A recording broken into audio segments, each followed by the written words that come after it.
Kembali lagi bersama channel kita semua. Jika Anda suka, jangan lupa komen, like dan subscribe, serta bila Anda berkenan, aktifin subtitlenya supaya ada tulisan teksnya. Kita langsung ke ceritanya. Perintah Kaisar Naga. Bab 48204828. Terlihat nyala api di telapak tangan Dev semakin kuat, dan kemudian telapak tangan Dev ditekan ke bawah, dan nyala api membungkus tubuh Tetua Agung Sekte Tang. Saya belum pernah mendengar tentang membangkitkan orang mati dengan api. Ada begitu banyak hal yang belum pernah kamu dengar, bagaimana kamu bisa tahu cara membangkitkan orang mati? Mayatnya hampir terbakar habis, apakah bisa dibangkitkan? Semua orang melihat pemandangan ini dan semua berbisik. Vince Qian juga terkejut, melihat bahwa tubuh Tetua Agung Sekte Tang semakin berkurang, dan akhirnya langsung berubah menjadi abu oleh api. Di mana orangnya? Apakah bisa kamu membangkitkannya? Vince Qian bertanya. Maaf, saya melakukan kesalahan, saya minta maaf. Dev menyeringai. Ah, pria yang tidak tahu malu. Vince Qian menjadi gila. Semua orang di sekitar tidak bisa menahan cemoohan, dan mata yang memandang Dev penuh dengan penghinaan. Tapi Dev tidak peduli sama sekali. Tuan Muda Ming juga berbisik, sial, bahkan aku kena perang. Setelah berbicara, tubuh Tuan Muda Ming menghilang dalam sekejap dan kembali ke kedai. Murid-murid Sekte Tang semuanya gila saat ini, bahkan jika Tetua Agung mereka telah dibunuh, sekarang bahkan mayatnya dibakar, dan tidak ada tulang yang tersisa. Sekelompok murid-murid Sekte Tang berteriak dan bergegas menuju Dev. Wajah Dev menjadi dingin, dan dia memandang murid-murid Sekte Tang, apakah kamu ingin menjadi seperti Tetua Agungmu? Mendengar ini, semua orang di Sekte Tang sangat ketakutan sehingga mereka semua berhenti, dan kemudian perlahan mundur. Dev, setidaknya kamu seorang biksu alam Mahayana, bagaimana kamu bisa begitu tidak tahu malu? Vince Qian berkata dengan tubuh gemetar. Apakah saya tidak tahu malu? Dev tersenyum dingin, 3 sekte besar Anda bahkan memiliki lusinan orang yang mencari saya, jadi Anda harus menghadapinya. Tetua Agung Sekte Tang memiliki level yang lebih tinggi dariku, dan dia tahu bahwa aku telah bertempur dengan sengit, dan dia ingin bertarung. Apakah ini memalukan? Jika saya tidak diperbolehkan menggunakan senjata, akan ada berbagai batasan. Apakah ini memalukan? Saya pikir hal yang paling tidak tahu malu adalah kalian semua di 3 sekte besar. Kata-kata Dev langsung membuat Vince Qian tercengang. Tidak peduli apa, kamu harus mati hari ini, kalau tidak, aku akan kehilangan muka di sekte 3 besar. Vince Qian berteriak dengan marah, dan dia akan membawa orang-orang untuk melakukan sesuatu pada Dev. Bahkan 3 sekte besar adalah kentut, apakah kamu masih memiliki wajah? Pada saat ini, ada teriakan marah, dan kemudian seluruh kehampaan mulai bergetar, dan sesosok muncul di langit. Caesar Lin tiba dengan Taoist Wallace dan para master dari kota matahari dan bulan. Melihat Caesar Lin datang, wajah Vince Qian langsung menjadi sangat jelek. Ketika Kelly dan Kaizen melihat ini, mereka melompat dan mendatangi Caesar Lin. Ayah, 3 sekte besar ini tidak tahu malu, semakin banyak menipu, dan menggunakan perang roda melawan Dev. Anda harus mengajari mereka pelajaran yang baik. Kelly berkata pada Caesar Lin. Kelly sudah tidak tahan lagi, tapi sayang kekuatannya tidak cukup, dan dia sama sekali tidak bisa membantu Dev. Sekarang ayahnya ada di sini, dia tidak perlu menahannya. Murid, tak perlu dikatakan, ayahmu juga akan mengambil tindakan. Bagaimana dia bisa melihat menantunya diintimidasi oleh orang lain? Taoist Wallace mengelus janggutnya dan berkata. Guru. Kelly tersipu. Dev memandang Caesar Lin yang akan datang, tersenyum tipis, dan menjadi lebih berani di dalam hatinya. Jika Vince Qian melakukannya, Dev mungkin tidak akan tahan lagi. Pertempuran berturut-turut telah menghabiskan terlalu banyak kekuatan Dev, dan dia perlu mengisinya kembali. Di kedai, Tuan Muda Ming melirik Caesar Lin dan berkata perlahan, orang-orang dari kota matahari dan bulan juga telah tiba, orang-orang 3 sekte besar sudah berakhir. Tuan Muda Ming, apakah kita akan mengambil tindakan? Pria tua berambut merah itu bertanya. Sekarang bahkan 3 sekte besar telah bergabung dengan Raja 4 Neraka. Karena mereka orang-orang dari Raja 4 Neraka, jika ada bahaya, mereka tidak bisa tinggal diam. Lihat saja perlahan, jangan khawatir untuk saat ini, orang-orang itu belum sepenuhnya menyerah. Tuan Muda Ming berkata dengan enteng. Pria tua berambut merah itu terkejut, lalu mengerti, dan mengangguk berat. Vince Qian itu selalu mengaku sebagai orang dari 3 sekte besar, tetapi dia tidak menyebutkan sepatah kata pun tentang Raja 4 Neraka. Sekarang setelah mereka menyerah, mereka adalah orang-orang dari Raja 4 Neraka, bukan 3 sek besar. Ini adalah sesuatu yang membuat Tuan Muda Ming tidak senang, jadi dia memilih untuk terus menonton keseruannya. Vince Qian melihat ke arah kedai minuman, dan kemudian menstabilkan pikirannya. Mereka sekarang berasal dari Raja Empat Neraka, jadi tidak perlu takut dengan kota matahari dan bulan. Kaisar Lin, Dev ini membunuh sesepuh kami, dan sekarang dia telah membunuh penguasa Sekte Roh dan sesepuh Sekte Tang, jadi kami harus membalas kebencian ini. Sebaiknya kamu tidak ikut campur, jika tidak, kota matahari dan bulanmu juga akan mengalami bencana. Vince Qian mengancam Caesar Lin. Kamu mengancamku. Caesar Lin melangkah keluar, dan tubuhnya langsung tiba di depan Vince Qian. Pemaksaan dari tubuh Kaisar Lin langsung menekan Vince Qian. Vince Qian terkejut dan buru-buru berkata, apa yang ingin kamu lakukan? Kami sekarang dari Raja Empat Neraka. Bentak. Caesar Lin menamparnya, dan Vince Qian langsung mental, dan kemudian jatuh dengan keras ke tanah. Saya tidak peduli siapa Anda harus tetap rendah hati di depan saya. Apakah kamu berani mengancamku? Wajah Caesar Lin dingin, dan momentum di tubuhnya membuat takut semua orang di tiga sekte besar untuk mundur satu demi satu. Vince Qian berdiri dengan ekspresi malu, menatap Caesar Lin dan berkata, kami benar-benar dari Raja Empat Neraka, beraninya kamu. Wosh! Bentak. Terlihat sosok Caesar Lin tiba-tiba menghilang, dan kemudian Vince Qian ditampar wajahnya lagi. Vince Qian tampak bingung, tapi dia tidak berani membuka mulutnya lagi. Caesar Lin melihat sekeliling, Tuan Chen, saya menjamin keamanannya. Jika kalian berani menyentuhnya, aku akan membunuh kalian. Momentum Caesar Lin langsung membuat takut semua orang di sekitarnya. Saat ini, semua orang tidak berani berbicara, mereka tampak kosong. Tepat ketika semua hening, sebuah suara datang, sangat gila, sangat gila. Itu tergantung pemiliknya untuk memukuli anjingnya. Dia mengatakan bahwa dia adalah anjing dari Raja Empat Neraka kami, dan Kaisar Lin masih harus mengambil tindakan. Bukankah ini tidak menempatkan Raja Empat Neraka kami di mata kamu? Sosok Tuan Muda Ming perlahan muncul. Di samping Ming Muda, diikuti oleh seorang lelaki tua berambut merah, dan di belakangnya ada 8 biksu berjubah hitam, yang masing-masing biksu transformasi negeri peri.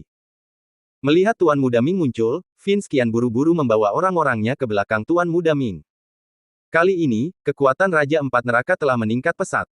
Ada lebih dari 20 biksu transformasi negeri peri. Caesar Lin menatap Tuan Muda Ming yang muncul, dan alisnya mengerutkan kening tanpa sadar. Tidak peduli siapa, jika kamu ingin merugikan Tuan Chen, aku akan membunuhnya, dan Raja Empat Nerakamu tidak terkecuali. Meskipun Caesar Lin takut dengan kekuatan Raja Empat Neraka, jika mereka berurusan dengan Dev, bahkan jika Caesar Lin harus mengorbankan seluruh kota matahari dan bulan, mustahil baginya untuk melihat Dev mengalami kecelakaan. Yo, karena kamu punya nyali, sepertinya tidak sia-sia aku datang ke negeri tanpa ilusi kali ini, dan aku benar-benar datang ke tempat yang tepat. Raja Empat Neraka kami belum muncul dalam beberapa tahun terakhir, jadi tidak ada yang bisa kehilangan muka. Mata Tuan Muda Ming sedikit menyipit, dan aura di tubuhnya mulai naik perlahan. Hanya kalian, jika kalian benar-benar bersatu, kamu masih belum tahu siapa yang kalah dan siapa yang menang. Aura Caesar Lin juga mulai naik. Orang-orang dari kota matahari dan bulan, dengan tambahan Dev dan lainnya, tidak lagi menjadi minoritas. Keluarga Huo saya ada di sini untuk membantu Tuan Muda Ming. Pada saat ini, tiba-tiba kehampaan bergetar, dan Yujin Huo datang bersama para master keluarga Huo. Awalnya, Yujin tidak ingin berpartisipasi dalam pertempuran antara tiga sekte besar dan kota matahari dan bulan, dia juga tidak ingin berurusan dengan Dev saat ini, dia hanya ingin duduk di gunung dan menyaksikan pertarungan harimau. Pada saat itu, dia berada di sini untuk bertarung satu sama lain untuk mendapatkan keuntungan, tetapi setelah melihat tiga sekte besar bergabung dengan Raja Empat Neraka, Yujin sudah tahu bahwa jika dia tidak membuat pilihan, ketika Dev terbunuh, keluarga Huo mereka tidak akan mendapat manfaat apapun. Jadi di bawah manfaat, Yujin memutuskan untuk membawa master dari keluarga Huo untuk membantu Raja Empat Neraka. Jelas, kekuatan Raja Empat Neraka jauh lebih tinggi daripada kota matahari dan bulan. Dalam masyarakat saat ini, siapa yang kuat dan siapa yang berakal sehat? Melihat kemunculan tiba-tiba keluarga Huo, Caesar Lin mengerutkan kening lebih erat. Pada saat ini, keseimbangan sepenuhnya jatuh ke Raja Empat Neraka. Aku tidak bisa bersembunyi lagi, sudah waktunya untuk menentukan hidup atau mati. Penguasa Istana ke-10 perlahan berjalan keluar dari kerumunan. Penguasa Istana ke-10, saya tidak berharap Anda datang juga, datang dan bergabunglah dengan kami dan bunuh Dev ini. Melihat penguasa Istana ke-10, Vince Qian buru-buru menyambutnya. Bagaimanapun, kian tua mereka ada di istana ke-10, jadi sangat akrab untuk mengikuti penguasa istana ke-10. Dia berpikir bahwa kemunculan penguasa istana ke-10 adalah untuk membantu mereka. Maaf, saya ingin membantu Tuan Chen. Setelah penguasa istana ke-10 selesai berbicara, dia berjalan perlahan ke sisi Dev. Pilihan penguasa istana ke-10 langsung membuat semua orang bingung. Mereka tidak mengerti bagaimana penguasa istana ke-10 memilih Dev.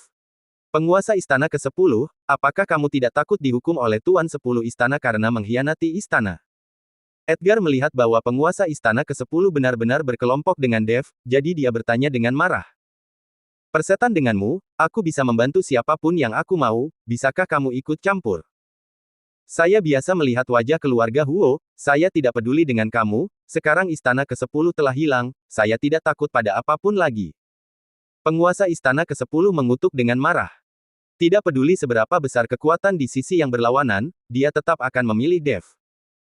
Karena dia telah melihat Tuan Si mengambil tindakan dengan matanya sendiri, pemandangan ini telah lama terukir di hatinya. Itu hanya satu biksu transformasi negeri peri tingkat 3, tidak masalah. Tuan Muda Ming tersenyum dingin. Bagaimana jika kamu menambahkan orang tua ini? Disertai dengan suara gemuruh, penguasa wilayah utara perlahan muncul.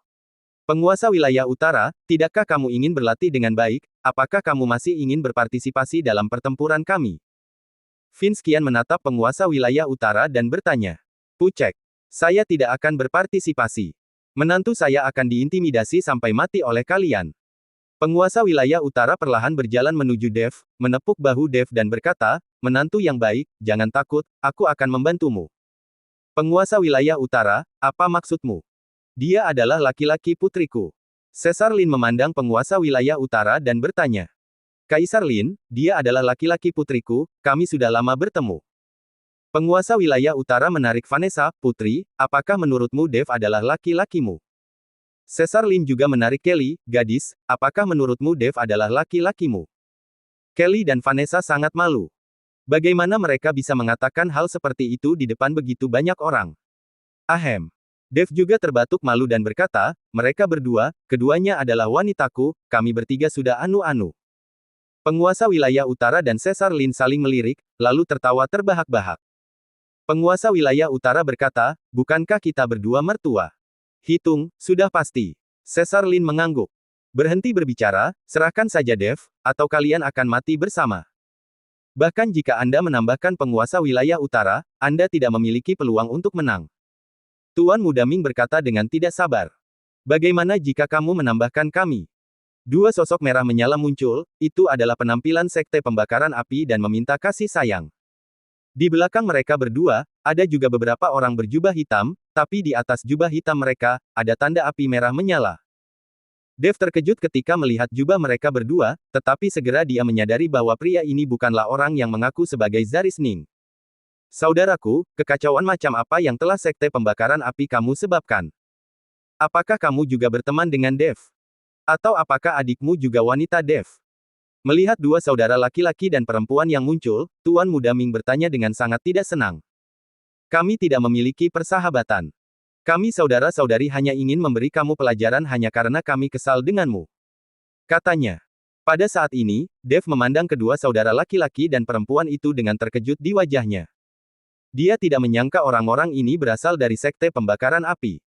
Terlebih lagi, Dev tidak menyangka bahwa orang-orang sekte pembakaran api akan berinisiatif untuk membantu dirinya. Sungguh luar biasa, tiga kekuatan teratas di dunia surga dan manusia akan bertarung satu sama lain. Apakah pentingnya? Mengapa sekte pembakaran api tiba-tiba ingin membantu Dev? Ini akan hidup, kita harus menjauh sebentar, saya kira banyak orang akan mati.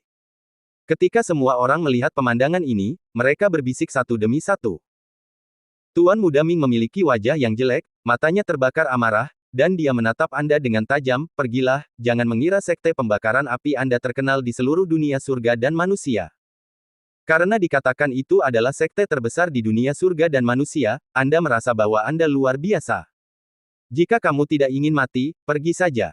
Saya tidak akan memprovokasi Anda. Jika Anda bersikeras membantu Dev, maka jangan salahkan saya karena bersikap kasar. Buang apa yang kamu katakan, jika kamu ingin bertarung, kamu bisa bertarung. Bukankah kamu selalu gila dan tidak ada yang bisa meremehkanmu? Dia sudah lama melihat Tuan Muda Ming, dan dia sangat kesal, dan dia baru saja mengambil kesempatan untuk membersihkannya. Faktanya, jika dia ingin mengatakan persahabatan seperti apa yang Anda miliki dengan Dev, dia sebenarnya tidak memilikinya sama sekali. Dia dan saudara perempuannya hanya kesal melihat Tuan Muda Ming. Karena yang disebut musuh dari musuh adalah teman, mereka tetap mengerti kebenarannya. Tiba-tiba, pedang bergetar, dan seluruh atmosfer ditekan hingga ekstrim. Pada saat ini, selama satu orang melakukannya, huru-hara akan segera dimulai. Tepat ketika semua orang begitu tertekan oleh atmosfer ini sehingga mereka tidak bisa bernapas, tiba-tiba ada gerakan antara langit dan bumi, dan sinar cahaya putih yang aneh menyelimuti negeri tanpa ilusi. Seluruh ruang negeri tanpa ilusi tampaknya tertindas, dan semua orang merasa seperti sebuah gunung sedang dihancurkan di tubuh mereka. Tangga ke langit muncul. Seseorang berteriak keras. Semua orang mendongak serempak, dan menemukan bahwa di dalam kehampaan, tangga seperti gunung ke langit perlahan muncul. Bergemuruh. Akhirnya, tangga ke langit jatuh dengan keras ke tanah. Saat tangga mendarat, semua orang bergegas menuju tangga ke langit. Kedua kelompok yang awalnya hendak mengayunkan pedang, mereka tidak peduli lagi satu sama lain, dan kemudian terbang menuju tangga ke langit. Dev juga buru-buru memamerkan sosoknya dan mencapai bagian depan tangga ke langit. Tangga ke langit sangat besar, menjulang tinggi ke awan. Ada total 9 anak tangga, dan ada gerbang cahaya di setiap anak tangga. Di lantai pertama tangga ke langit, saya tidak tahu siapa yang mengukir dua karakter besar di atasnya, ke langit. Melihat tangga besar ke langit di depannya, ekspresi Dev menjadi serius. Tangga ke langit ini memancarkan perubahan kehidupan kuno yang menakutkan. Jelas, pendakian ke tangga ini sengaja dilakukan oleh seseorang, mungkin seorang celestial abadi, atau biksu yang sangat kuat. Di mata orang-orang ini, para biksu di dunia surga dan manusia seharusnya seperti semut atau pion. Pada saat ini, seseorang tidak tahan lagi dan bergegas menuju tangga. Namun, tidak banyak orang yang menginjakkan kaki di tangga lantai 1, dan semua orang ini langsung menuju tangga lantai 3. Mengapa orang-orang itu tidak pergi ke lantai pertama? Dev bertanya dengan heran. Dev, orang-orang itu sudah pernah ke tangga, dan mereka sudah melewati lantai 1. Setiap kali mereka melewati lantai 1, mereka akan meninggalkan tanda di tubuh mereka, jadi jika Anda akan memasuki tangga lagi nanti, Anda tidak perlu melewatinya lagi. Kamu belum memasuki tangga ke langit, jadi kamu harus mulai dari lantai 1. Kami sudah memiliki tanda, kami tidak akan bisa menemanimu di lantai pertama. Gabriel mengikuti Dev dan berkata. Baru kemudian Dev mengerti bahwa setelah sebelum memiliki tanda asli, tidak ada cara untuk melompati tangga, dia hanya bisa masuk ke tangga awal. Jangan khawatir, tangga pertama sangat sederhana. Dengan kekuatan Anda dapat dengan mudah melewatinya. Dan para biksu di dunia tingkat pertama tidak terlalu kuat, dan mereka sama sekali tidak dapat menyakitimu. Tapi ada satu hal yang lebih merepotkan, yaitu syarat memiliki tanda harus ditemukan sendiri. Orang-orang yang harus menantang tanda berbeda setiap saat. Kaizen menepuk bahu Dev dan berkata, saya curiga dunia di tangga ini tidak statis, tapi sayang sekali setelah memiliki tanda, kita tidak bisa memasukinya, dan tidak ada cara untuk memverifikasinya. Baelish melihat tangga di depannya dan berkata, apapun, selama kamu bisa mendapatkan sumber daya dan berolahraga di tangga ke langit, jika kamu ingin naik ke alam surgawi dengan menaiki tangga, itu tidak jauh lebih mudah daripada berlatih dan naik sendiri. Bretlin berkata, kekuatan seperti mereka hanya untuk melatih diri mereka sendiri di tangga ke langit, dan kemudian di dunia tangga ke langit, cari beberapa sumber daya untuk mereka gunakan sendiri. Adapun mendaki ke lantai 9, dan kemudian mengandalkan tangga ke alam surgawi, itu hampir mustahil. Tuan Chen, kami akan menunggu kabar baik Anda di pintu gerbang. Ketika tangga ini muncul, kita akan tinggal di sini selama 3 bulan, dan perlahan akan menghilang setelah 3 bulan. Jadi Tuan Chen tidak perlu terlalu khawatir, selama waktunya sudah diperhitungkan, Anda bisa keluar dalam waktu 3 bulan. Jika tangga ke langit menghilang dan kamu belum keluar, kamu harus tetap berada di tangga ke dunia langit selama 100 tahun. Caesar Lin mengikuti Dev dan berkata, oke. Dev mengangguk. Ayah, aku ingin pergi ke lantai 1 bersama Dev untuk melihatnya. Kelly berkata, tidak, kekuatanmu masih terlalu rendah sekarang, dan akan berbahaya untuk memasuki tangga, dan Tuan Chen akan mengalaminya, bukan untuk bermain denganmu. Caesar Lin memelototi Kelly dan berkata, Kelly mendengus dingin, sangat tidak puas. Sama seperti Dev dan yang lainnya berbicara, banyak orang sudah memasuki tangga ke langit. Beberapa biksu juga memasuki lantai pertama, termasuk Zeke dan Yuki. Dev melihat punggung mereka berdua yang menyala-nyala, tetapi dia tidak menyangka bahwa kedua orang ini juga memasuki tangga untuk pertama kalinya. Tuan Chen, kamu dua bersaudari harus pergi dulu. Kami sudah melewati lantai pertama dan harus pergi ke lantai 2. Saya harap saya bisa bertemu Tuan Chen di lantai 2. Setelah Cercei dan Kalsei selesai berbicara, mereka melompat ke anak tangga kedua, lalu perlahan masuk ke gerbang cahaya. Aku juga akan pergi. Dev mengucapkan selamat tinggal kepada semua orang. Tapi saat ini, Kelly tiba-tiba melompat dan langsung menuju gerbang cahaya di lantai 1. Murid. Taois Wallace bergerak dengan kaget, tapi itu sudah terlambat, Kelly sudah bergegas ke gerbang cahaya. Jangan khawatir, aku akan menjaganya.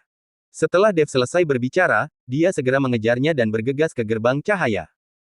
Tetapi ketika Dev bergegas ke gerbang cahaya, dia hanya merasa tidak ada apa-apa di depannya, dan dia datang ke tangga dunia dalam sekejap. Ketika cahaya berangsur-angsur muncul di depan mata Dev dan dia bisa melihat semuanya dengan jelas, seluruh tubuhnya linglung. Tidak ada bayangan Kelly di sekelilingnya sama sekali, dan bahkan dalam radius 100 mil atau lebih, aura Kelly tidak dapat dideteksi. Tampaknya teleportasi gerbang cahaya ini acak, bukan ke tempat yang sama di dunia ini.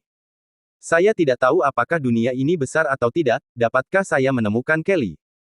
Dev sedikit mengerutkan kening, lalu melihat dunia di depannya. Ini adalah gurun, tanpa batas, dan aura dunia ini tidak terlalu kuat, terlihat sangat tandus. Tidak heran dunia ini akan berada di level pertama. Di dunia seperti ini, memang sulit bagi master manapun untuk muncul.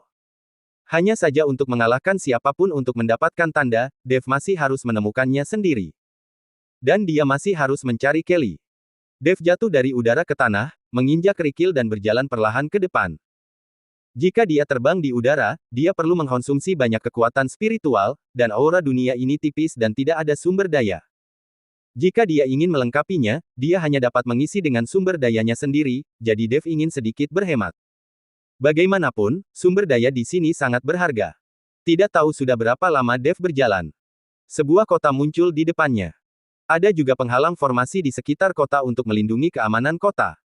Ketika Dev mendekati kota, lebih dari selusin biksu tiba-tiba muncul, memegang senjata di tangan mereka, dan mengepung Dev. Pemimpin orang-orang ini adalah seorang lelaki tua, yang mengenakan jubah Tao. Dia seorang biksu. Setelah hanya meliriknya, Dev menemukan bahwa kekuatan orang-orang ini hanya ada di alam tubuh komposit, dan lelaki tua itu adalah yang terkuat, tetapi dia hanyalah tingkat ke-8 alam tubuh komposit.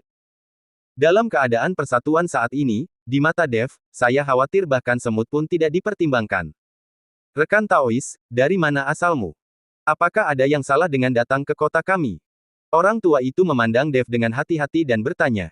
Saya datang dari dunia surga dan manusia, dan saya ada di sini. Suara Dev belum selesai, tetapi orang-orang itu tiba-tiba menunjukkan kengerian, lalu berbalik dan berlari menuju kota. Orang tua itu memimpin dan berlari ke kota, lalu berteriak, bencana alam sedang terjadi, cepatlah dan buka formasinya.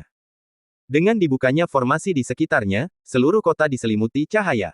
Banyak orang di kota memandang Dev dengan ngeri. Dev sangat bertanya-tanya, mengapa orang-orang ini takut pada dirinya. Dev berjalan menuju kota selangkah demi selangkah, dengan lembut menekan telapak tangannya pada cahaya formasi pelindung, dan formasi di sekitar kota langsung rusak. Dengan cara ini, Dev masuk ke kota dengan mudah. Tapi kali ini, semua orang di kota itu ketakutan. Tangisan seorang wanita, tangisan seorang anak, tampaknya menjadi akhir dari dunia. Orang tua, apa yang kamu lakukan? Aku bukan orang jahat, kenapa kamu begitu takut padaku? Dev bertanya pada lelaki tua itu dengan sangat bingung. Orang tua itu memandang Dev dengan gugup, lalu berkata, bukankah kamu di sini untuk merebut sumber daya dan membunuh orang? Tentu saja tidak.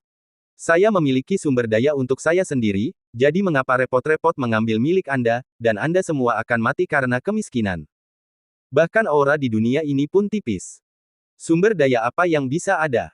Dev berkata dengan tidak setuju. Ketika lelaki tua itu mendengar ini, dia langsung menangis, dan berkata sambil menangis, dunia kita awalnya kaya akan aura, dan sumber daya dari seluruh dunia juga sangat kaya. Sangat disayangkan bahwa 300 tahun yang lalu, dunia ini tiba-tiba turun ke dunia lain, para master datang, merebut sumber daya dunia kami, dan membunuh para biksu di dunia kami. Setiap 100 tahun, seorang master akan muncul di dunia kami, membakar, membunuh, dan menjarah, yang kami sebut bencana alam. Orang-orang itu juga mengatakan bahwa mereka berasal dari dunia surga dan manusia. Baru saja Anda mengatakan bahwa Anda berasal dari dunia surga dan manusia, dan saya tahu bahwa bencana alam telah dimulai. Apa yang dikatakan lelaki tua itu sangat menyedihkan, dunia yang semula kaya akan sumber daya telah menjadi seperti ini, jadi bagaimana para biksu di dunia ini bisa berlatih, kekuatan umum mereka tidak kuat. Hanya 300 tahun. Dev sedikit mengerutkan kening. Jika dunia ini baru mengalami penjarahan selama 300 tahun, itu membuktikan bahwa dunia ini sama sekali bukan dunia asli di tingkat pertama tangga, itu seharusnya telah diubah. Melihat situasi ini sekarang, jika lain kali Anda menaiki tangga, maka dunia di lantai pertama seharusnya bukan orang-orang ini. Bagaimanapun, 3 penjarahan telah meninggalkan dunia tanpa sumber daya untuk ditangkap. Siapa di alam ini yang membantu para biksu di dunia surga dan manusia? Dev tidak bisa mengerti, bagaimana orang bisa memberi makan satu dunia ke dunia lain di ribuan dunia di galaksi kosmik. Seperti yang terjadi sekarang, ini adalah untuk memindahkan dunia lain secara langsung melalui portal tangga ke langit, bukan berarti dunia ada di tangga ke langit. Pak Tua, karena kamu sudah mengalaminya 3 kali, kamu harus tahu bahwa kami perlu menantang seseorang ketika kami datang ke sini, kan? Selama tantangannya berhasil, kami bisa meninggalkan duniamu. Dev ingin mencari tahu dari lelaki tua ini siapa yang perlu dia tantang jika dia ingin pergi dari sini. Karena dia perlu mencarinya sendiri, seseorang pasti akan tahu bahwa dia tidak dapat menebaknya sendiri, dan kemudian membunuh semua orang di dunia ini. Tentu saja saya tahu, tetapi Anda tidak boleh pergi sekarang, tunggu di sini selama beberapa hari, lalu tantang.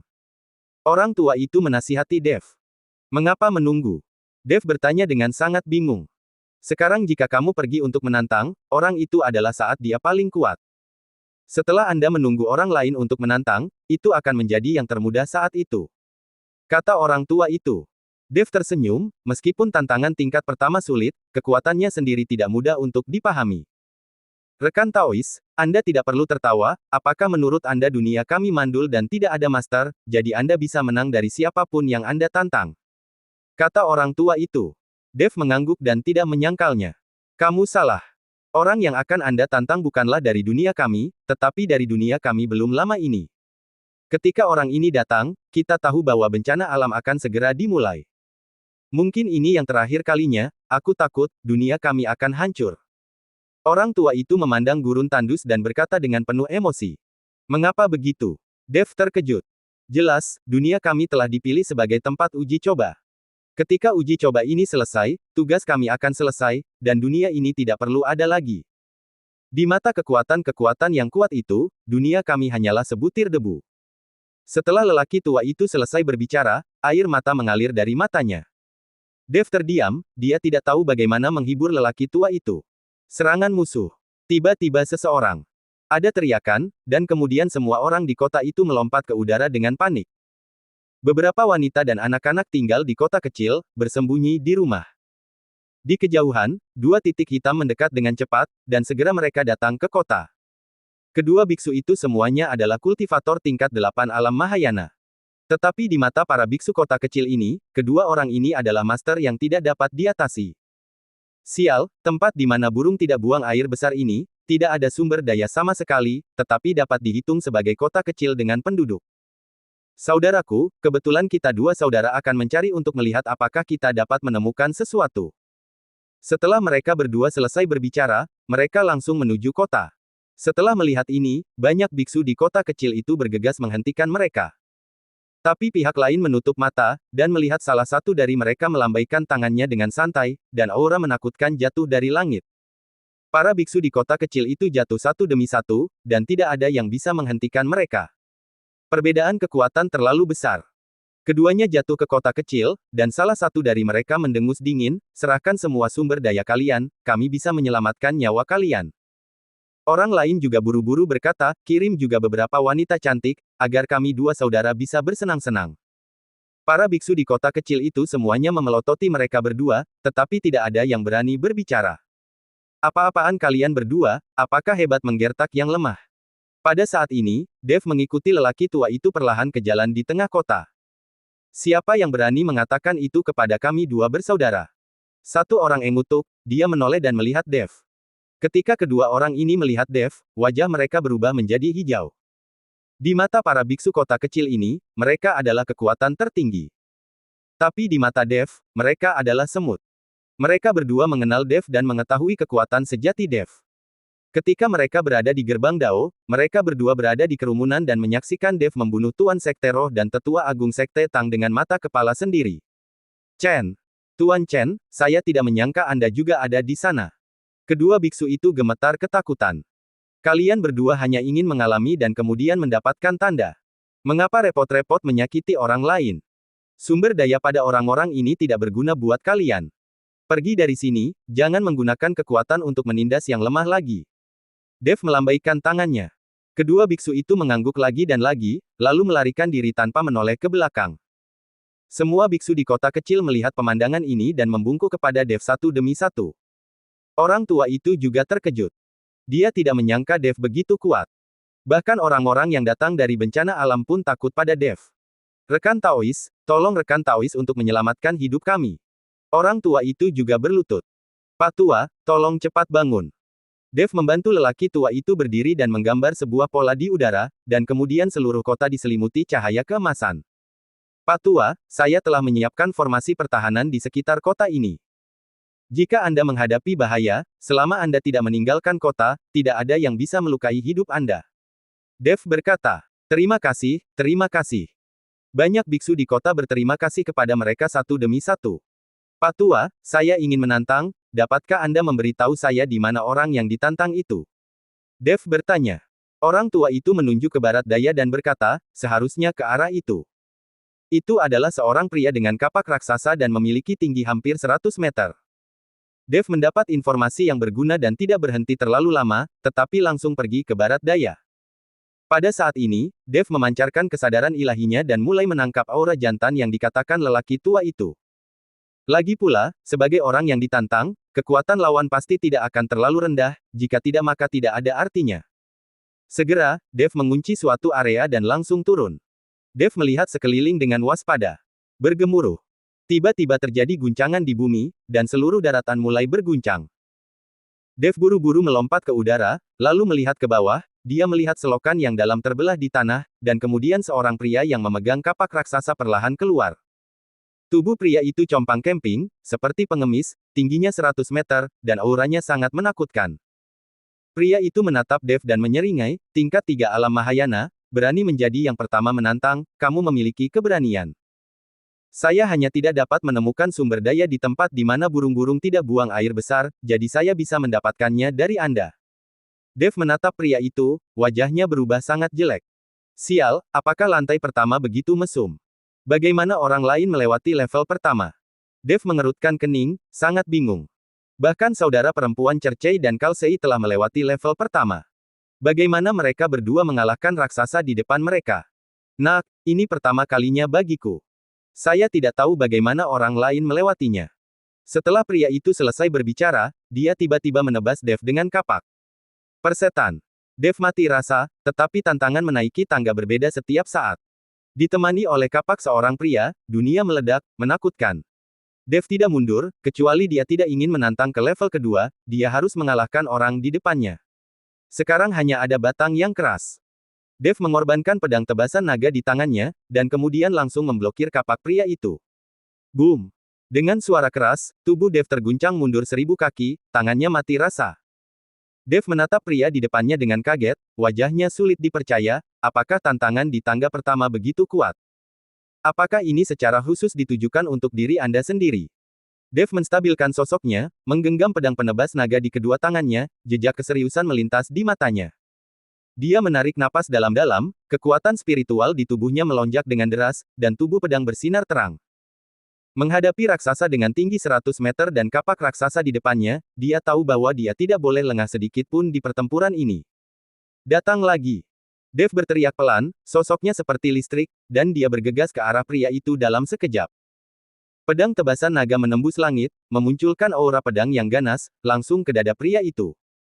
Pria itu menyeringai, dan kapak raksasa menyapu, membawa embusan angin, bertabrakan dengan aura pedang Dev. Dengan suara keras, langit dan bumi tampak terkoyak, gelombang udara menyapu, dan tanah retak lagi. Dev terguncang mundur puluhan kaki, tetapi tidak tersentak, sebaliknya, semangat juang di matanya lebih kuat. Dia merasakan kekuatan yang menakutkan dari pria itu, tetapi dia juga menangkap ritme misterius darinya. Setiap kali kapak raksasa itu diayunkan, sepertinya ada aturan langit dan bumi tertentu, yang membuatnya merasa samar-samar di dalam hatinya. Ternyata begitu. Dev bergumam pada dirinya sendiri, jejak pencerahan melintas di matanya. Dia tidak lagi ingin menyerang, tetapi mulai mengamati gerakan pria itu dengan cermat, mencoba memahami misteri yang tersembunyi di balik kekuatan tersebut. Ketika pria itu melihat Dev tidak lagi berinisiatif untuk menyerang, dia mendengus dingin, mengangkat kapak raksasa itu tinggi-tinggi, dan membantingnya. Di mana bila kapak lewat, ruang itu tampak terkoyak, memunculkan celah gelap, memaksa Dev lurus. Ekspresi Dev dingin, sosoknya melintas, dan dia menghindari serangan itu. Dia merasakan kekuatan penghancur yang terkandung dalam bilah kapak, dan dia lebih waspada, tetapi pada saat yang sama dia juga lebih bersemangat. Dia tahu bahwa ini adalah kesempatan langka, dan jika dia bisa memahaminya, kekuatannya pasti akan membawanya ke level berikutnya. Datang lagi. Dev berteriak lagi, memegang pedang tebasan naga dan melambaikannya, aura pedangnya seperti pelangi, bertabrakan dengan kapak raksasa pria itu lagi. Kali ini, dia tidak lagi hanya berhadapan langsung, tetapi mencoba menggabungkan kekuatan spiritualnya dengan niat pedangnya, mencari misteri yang tersembunyi dalam pertempuran. Boom, boom, boom. Pertempuran menjadi lebih intens, dan langit dan bumi dipenuhi dengan fluktuasi energi yang hebat. Sosok Dev terus berkedip di udara, dan aura pedang dari pedang tebasan naga terjalin dengan kapak raksasa pria itu, meledak dengan cahaya yang menyilaukan. Saat pertempuran berlanjut, gerakan Dev menjadi semakin halus, dan niat pedangnya menjadi semakin kental. Dia merasa bahwa dia sepertinya telah menyentuh tepi alam tertentu, yang merupakan keadaan misterius di luar kekuatan sederhana. Ternyata kekuasaan bukan hanya kekerasan, tapi pemahaman dan penerapan aturan langit dan bumi. Hati Dev tiba-tiba terbuka, dan jejak kecemerlangan melintas di matanya. Dia tidak lagi membela diri secara pasif, tetapi berinisiatif untuk menyerang, dan niat pedang dari pedang tebasan naga menjadi semakin ganas, dan setiap pukulan membawa ritme yang misterius. Pria itu merasakan perubahan Dev dan wajahnya sedikit berubah. Dia tidak menyangka bahwa biksu yang tampaknya lemah di depannya akan terus tumbuh dalam pertempuran dan bahkan mulai mengancam dirinya sendiri. Nah, ini cukup menarik. Pria itu mencibir, dan kapak raksasa itu mengayun lebih keras lagi, mencoba menekan Dev dengan kekuatan mutlak. Namun, saat ini, Dev bukan lagi dirinya saat pertama kali memasuki pertempuran. Ilmu pedangnya menjadi semakin kental, dan setiap pukulan membawa semacam kekuatan aturan langit dan bumi. Ketika dia bertabrakan dengan kapak raksasa pria itu, dia bisa sedikit menang. Boom! Dalam tabrakan sengit lainnya, pedang tebasan naga Dev dan kapak raksasa pria itu terguncang pada saat yang bersamaan. Dev memanfaatkan kesempatan untuk mundur, jejak kepercayaan melintas di matanya. Dia tahu bahwa dia telah menemukan cara untuk mengalahkan pria itu. Selanjutnya, saatnya untuk mengakhiri. Dev berteriak pelan, dan kekuatan spiritual di tubuhnya melonjak dengan panik, dan aura pedang dari pedang tebasan naga langsung meroket, berubah menjadi bayangan pedang besar, lurus ke arah pria itu. Pria itu merasakan kekuatan menakutkan yang terkandung dalam bayangan pedang, wajahnya berubah drastis, dan dia buru-buru mengangkat kapak raksasa untuk melawan. Namun, kali ini, kapak raksasanya gagal sepenuhnya menghalangi ilmu pedang Dev. Boom! Bayangan pedang terputus, kapak raksasa pria itu diguncang ke tanah, dan sosoknya dipaksa mundur ratusan kaki. Dia melihat ke bawah pada bekas pedang yang dangkal di dadanya, dan sedikit keterkejutan melintas di matanya. Kamu bukan tingkat 3 alam Mahayana, kamu telah menyembunyikan alam sejatimu, tetapi aku tidak menyangka kamu akan menyakitiku. Pria itu memandang Dev dengan tak percaya, dengan sedikit ketakutan dalam nadanya. Kamu baru tahu, sepertinya sudah terlambat. Dev tersenyum acuh tak acuh. Kalian, menyembunyikan dunia, membuatku ceroboh, hatiku terlalu buruk. Pria itu sangat tidak puas. Dev tersenyum tipis, matanya penuh percaya diri, ayo, ini baru permulaan. Sebelum suara itu jatuh, dia mengayunkan pedangnya lagi, aura pedangnya seperti pelangi, langsung ke arah pria itu. Kali ini, ilmu pedangnya lebih kental, dan setiap pukulan membawa semacam kekuatan aturan langit dan bumi, yang menyulitkan manusia untuk menangkis. Pertempuran menjadi lebih intens, dan ilmu pedang Dev menjadi semakin kuat. Dia merasa bahwa dia sepertinya telah menyentuh tepi alam tertentu, yang merupakan keadaan misterius di luar kekuatan sederhana. Pada akhirnya, Dev menebas dengan pedang, kapak raksasa pria itu benar-benar terguncang ke tanah, dan sosoknya dipaksa mundur ribuan kaki. Dia melihat ke bawah pada bekas pedang yang dalam di dadanya, jejak ketidakberdayaan melintas di matanya. Nak, kamu menang. Pria itu menghela nafas, kamu bisa naik ke level berikutnya. Bersambung.